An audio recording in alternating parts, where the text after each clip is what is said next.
Di tengah kebimbangan yang menyelimuti hati Akila tentang keputusan penting untuk memulai bisnis bersama Fatah, kejutan dari Ukno kembali datang tanpa diduga.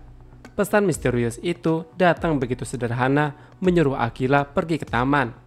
Tidak ada penjelasan panjang, hanya instruksi singkat yang langsung membuat rasa penasaran dalam diri Akila muncul seketika.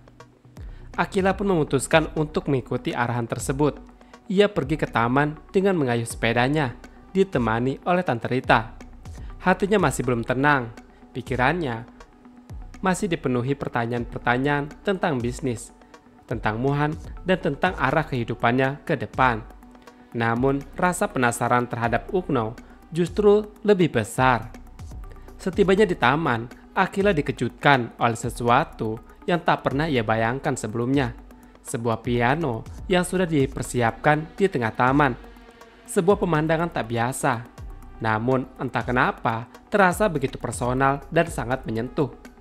Ia terdiam sejenak, hatinya bergetar. Kejutan itu jelas bukan hal yang sembarangan. Ukno telah menyiapkan sesuatu yang sangat spesial untuknya. Mungkin sebagai bentuk dukungan untuk menghadapi pentas seni, atau mungkin sebagai bentuk perhatian yang tulus dari Ukno. Momen itu menjadi bukti bahwa Ukno tidak pernah setengah-setengah dalam menunjukkan perhatiannya kepada Akila. Walau ia tak pernah memperlihatkan dirinya secara langsung, Ukno selalu tahu apa yang Akila butuhkan, bahkan sebelum Akila menyadari dirinya sendiri. Kejutan ini seakan menjadi penegas bahwa Ukno benar-benar ingin melihat Akila berkembang dan bersinar.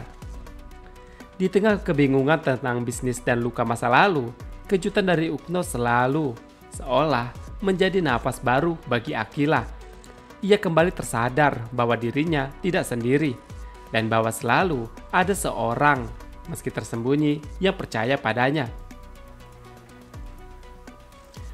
Setelah makan malam bersama keluarga Jordan, Amanda dan Fatah selesai, suasana rumah kembali tenang. Namun di sana, suasana hati Akila justru mulai diliputi kebimbangan yang tak pernah ia abaikan. Mayang yang sejak awal memperhatikan dinamika yang terjadi selama makan malam, akhirnya membuka suara kepada Akila.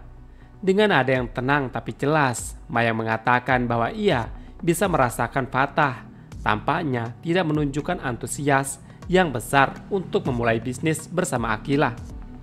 Ucapan Mayang bukan sekedar firasat seorang ibu. Ia tahu bagaimana membaca situasi, dan ia tahu bahwa Akila harus siap jika rencana ini tak berjalan seperti apa yang diharapkan. Oleh karena itu, Mayang sudah mempersiapkan rencana cadangan. Ia menawarkan beberapa opsi agar Akila tetap menjalankan bisnis, namun secara mandiri tanpa Fatah. Dan kali ini, Mayang sendiri yang akan turun tangan sebagai mentor bagi putrinya. Sesuatu yang belum pernah ia lakukan sebelumnya karena egonya di masa lalu. Ini menjadi bukti nyata bahwa Mayang benar-benar ingin mendukung Akila sepenuhnya. Mendengar semua itu, hati Akila justru semakin kacau. Ia yang awalnya begitu semangat dan yakin dengan kolaborasi bersama Fatah, kini mulai diliputi rasa ragu. Kata-kata Mayang seperti mengkonfirmasi apa yang sempat ia rasakan secara halus selama makan malam. Bahwa mungkin Fatah memang masih menimbang-nimbang. Bahwa mungkin ia bukan prioritas. Dalam kebingungannya, hati Akila kembali membuka komunikasi dengan Ukno, seorang yang belakangan ini sangat ia andalkan dalam diam. Ia terus menatap layar ponselnya menunggu balasan dan panggilan-panggilan baru yang ia beri nama Sinar, yaitu panggilan baru untuk Ukno. Karena Akila berharap di saat dunia terasa gelap dan penuh pertanyaan, di sini Ukno atau Sinar yang datang untuk menemaninya. Dan di momen itu Akila mulai menyadari keputusan tentang bisnis ini bukan hanya tentang keuntungan atau strategi. Ini juga tentang siapa yang benar-benar percaya padanya, yang akan berjalan bersama dengan penuh keyakinan, bukan ragu. Di sisi lain, makan malam yang telah digelar malam itu memang berjalan dengan lancar. Dengan suasana yang hangat dan penuh formalitas, Fatah menunjukkan sikap yang tenang dan profesional. Ia berbicara dengan lancar kepada Mayang, menanggapi antusias Akila tentang bisnis mereka. dan menjaga wibawa sebagai calon rekan kerja. Semua terlihat baik-baik saja di permukaan. Namun ketika semua sudah selesai dan semuanya sudah pulang, Fata menyempatkan diri berbicara secara pribadi dengan Amanda. Di sana, Amanda langsung menangkap sesuatu yang tak terucap dari sikap anaknya. Ia tahu Fata terlalu pandai menyembunyikan kegelisahannya, tapi tidak cukup pandai untuk menipu ibunya sendiri. Amanda menatap anaknya dan tahu ada keraguan dalam hati Fata. Keraguan itu bukan tentang kemampuan Akila dalam bisnis, tapi lebih kepada kompleksitas emosional yang menyertainya. Fata mempertimbangkan banyak hal, termasuk perasaan Zara. Ia tahu betul bahwa membangun bisnis dengan mantan kekasihnya, seperti Akila, bisa menciptakan dinamika yang sangat rumit. Bukan hanya di meja kerja, tetapi juga di hati orang-orang terdekat. Amanda pun mengungkapkan pandangannya. Ia berkata bahwa dirinya yakin Zara, yang dengan besar hati mengatakan akan mendukung Fata, bahwa sebenarnya sedang berusaha menekan perasaannya sendiri. Bukan karena Zara tak percaya pada Fata, tetapi karena ia terlalu mencintainya. Amanda tahu ucapan mendukung Fata dari mulut Zara berarti tanpa luka. Itu adalah bentuk cinta yang menahan diri. Dan Fata harus menyadari bahwa ada hati yang bisa rapuh jika tidak dijaga baik-baik seperti yang Zara rasakan saat ini. Di sisi yang sama, setelah selesai berbicara panjang dengan Amanda mengenai keraguan terhadap rencana bisnis bersama Akila, Fata memutuskan untuk pergi ke studio balet. Ada sesuatu dalam dirinya yang mendorong untuk bertemu dengan Zara. Bukan karena hanya hubungan mereka, tapi juga karena ingin memastikan semuanya baik-baik saja di antara mereka. Ia pun terlihat Mohan dan Zara tengah berbicara dengan ekspresi yang begitu dalam. Bukan percakapan biasa. Ini adalah percakapan dari hati ke hati. Dan di tengah pembicaraan itu, Fata melihat air mata perlahan mengalir di pipi Zara. Mohan dengan tenang tapi tegas menyampaikan apa yang mungkin selama ia pendam untuk Zara. Ia tahu betul bahwa Zara sedang berusaha kuat, sedang berpura-pura tidak merasa apa-apa. Tapi di balik senyumannya, Mohan tahu Zara sangat cemburu melihat Fata yang kini semakin dekat dengan Akila dan sering bertemu Akila karena urusan bisnis. Zara tidak pernah berani mengungkapkan hal itu kepada Fata, bukan karena tak bisa, tapi karena ia tak ingin menjadi beban. Ia tak ingin terlihat lemah. Mohan yang tengah berada dalam situasi serupa bisa merasakan apa yang Zara rasakan. Ia juga pernah kehilangan seseorang yang ia cintai karena keadaan yang tak bisa ia kendalikan. Itulah mengapa Mohan bisa menyentuh sisi hati Zara yang terdalam. Mereka tak sedang berbicara soal cinta segitiga. Mereka sedang membicarakan luka yang tak terlihat. Fata pun yang berdiri di belakang Mohan menyaksikan semuanya dengan hati berat. Ia pun tidak langsung memarahi Mohan atau memarahi Zara. Tapi ia tahu satu hal, Zara sedang tidak baik-baik saja. Dan sekarang ia tahu keputusan bisnis yang ia ambil bukan hanya soal keuntungan atau kerjasama.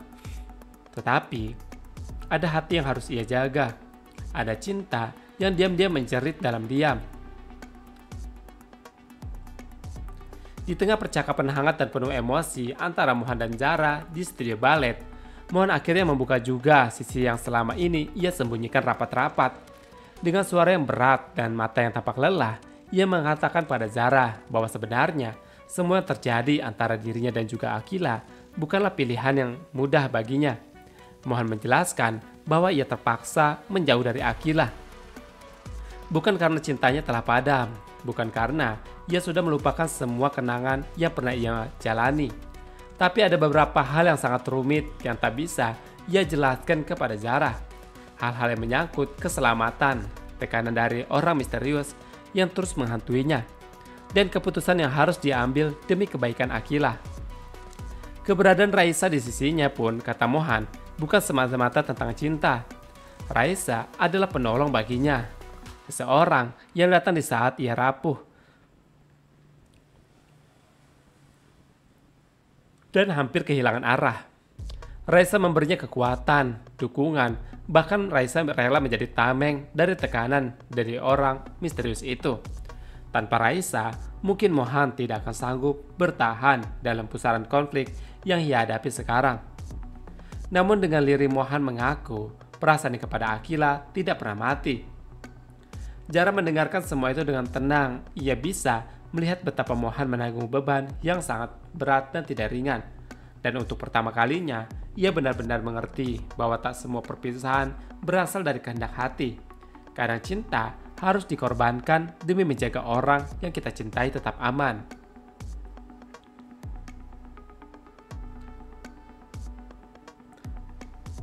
Sementara itu, tekanan dari orang misterius tak hanya dirasakan oleh Mohan, tetapi juga mulai merambat kepada orang-orang terdekatnya, Pak Hari dan Bu Anita, dua sosok yang selama ini menjadi guru bagi Mohan.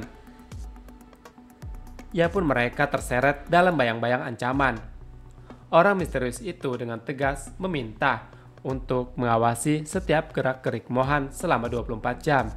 Bahkan lebih jauh lagi, mereka diminta untuk mendorong Mohan agar mengundurkan diri dari dunia modeling dan keluar dari sekolah tinta persada. Sesuatu yang baru saja memulai membawa pada kesuksesan dan pengakuan.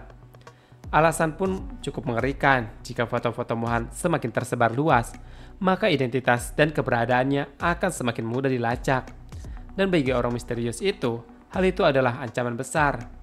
Ia percaya bahwa semakin dikenal Mohan, maka semakin besar pula potensi bahaya yang akan mengintainya.